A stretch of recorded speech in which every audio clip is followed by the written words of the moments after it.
భారతదేశంలో పాగా వేసిన బీజేపీ దక్షిణ భారతదేశంపై ఫోకస్ చేసిందా? ఢిల్లీ పీఠం దక్కించుకోవడంతో నెక్స్ట్ టార్గెట్ తెలంగాణగా ప్రణాళికలు రచిస్తుందా? 2029 ఎన్నికల్లో కాషాయ జెండా ఎగురవేయడమే లక్ష్యంగా కమలనాథులు పావులు కదుపుతున్నారా? ఇంతకీ తెలంగాణలో బీజేపీ సింగిల్గా వెళ్తుందా, లేకుంటే టీడీపీ జనసేనతో పొత్తు పెట్టుకుని ముందుకు వెళ్తుందా? అసలు బీజేపీ వర్గాల్లో జరుగుతున్న చర్చ ఏంటి? Watch it.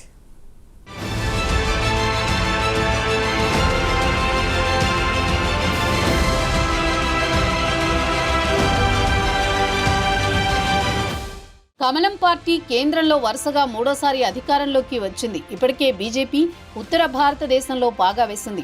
దీంతో ఇప్పుడు దక్షిణ భారతదేశంపై పాగా వేసేందుకు కమలనాథులు ఫోకస్ పెట్టారు. ఢిల్లీ అసెంబ్లీ ఎన్నికల్లో బీజేపీ గ్రాండ్ విక్టరీ సాధించిన తర్వాత నెక్స్ట్ టార్గెట్ గా దక్షిణ భారతదేశంలోని తెలంగాణపై బీజేపీ అధిష్టానం స్పెషల్ ఫోకస్ పెట్టినట్టు తెలుస్తోంది. 2029లో వచ్చే ఎన్నికల్లో ఎలాగైనా సరే తెలంగాణలో అధికారం దక్కించుకోవాలని కమలనాథులు ప్రణాళికలు వేస్తున్నారట. గత అసెంబ్లీ ఎన్నికల్లో 8 మంది బీజేపీ ఎమ్మెల్యేలు విజయం సాధించారు. ఆ తర్వాత జరిగిన పార్లమెంట్ ఎన్నికల్లోనూ 8 సీట్లు గెలిచారు. ఈ ఎన్నికల్లో కమలం పార్టీకి దాదాపు 37% ఓట్లొచ్చాయి. మరోవైపు దేశవ్యాప్తంగా బీజేపీ సంస్థాగత ఎన్నికలు నిర్వహిస్తోంది. తెలంగాణలో సంస్థాగత ఎన్నికలు దాదాపు పూర్తయ్యాయి. ఇక రాష్ట్ర అధ్యక్షుడి ఎంపికే మిగిలింది. అధ్యక్షుడిని ప్రకటించిన తర్వాత బూత్ స్థాయి నుండి పార్టీని బలోపేతం చేయడమే లక్ష్యంగా బీజేపీ ముందుకు వెళ్లేందుకు ప్రణాళికలు రచిస్తోంది.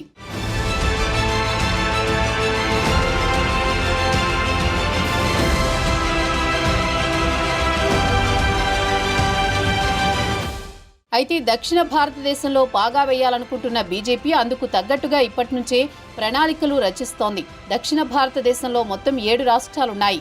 ఆంధ్రప్రదేశ్, తెలంగాణ, కర్ణాటక, కేరళ, తమిళనాడు, పాండిచ్చేరి, లక్షద్వీప్లు ఉంటే ఆంధ్రప్రదేశ్లో టీడీపీ కూటమితో కలిసి అధికారంలో ఉంది.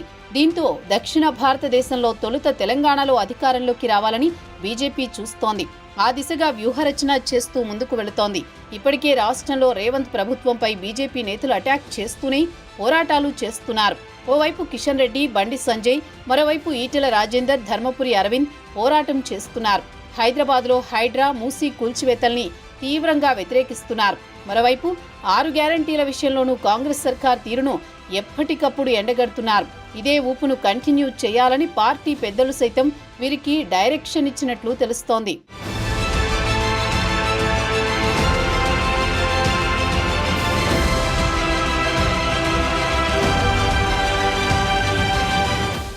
మరోవైపు తెలంగాణ బీజేపీ నుంచి అధిష్టానానికో నివేదిక కూడా ఇచ్చారనే వార్తలు కూడా వినిపిస్తున్నాయి. వచ్చే ఎన్నికలకు సింగిల్ గా వెళ్లే కంటే 2 లేదా 3 పార్టీలతో కలిసి వెళితే మంచి ఫలితాలు వస్తాయని నేతలు భావిస్తున్నారట.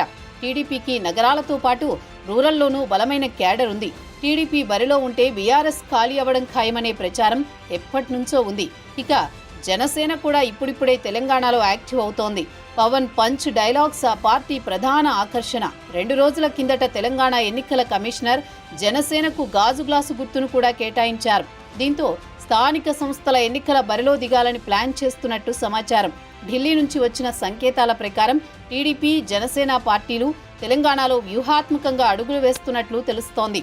2014 ఎన్నికల్లో ఈ 3 పార్టీలు కలిసి పోటీ చేశాయి. అప్పుడు పవన్ కేవలం ప్రచారానికే పరిమితమయ్యారు. ఈసారి కొన్ని సీట్లలో పోటీ చేయాలని ఆ పార్టీలోని కొందరు నేతలు పవన్ కళ్యాణ్కి చెబుతున్నారట.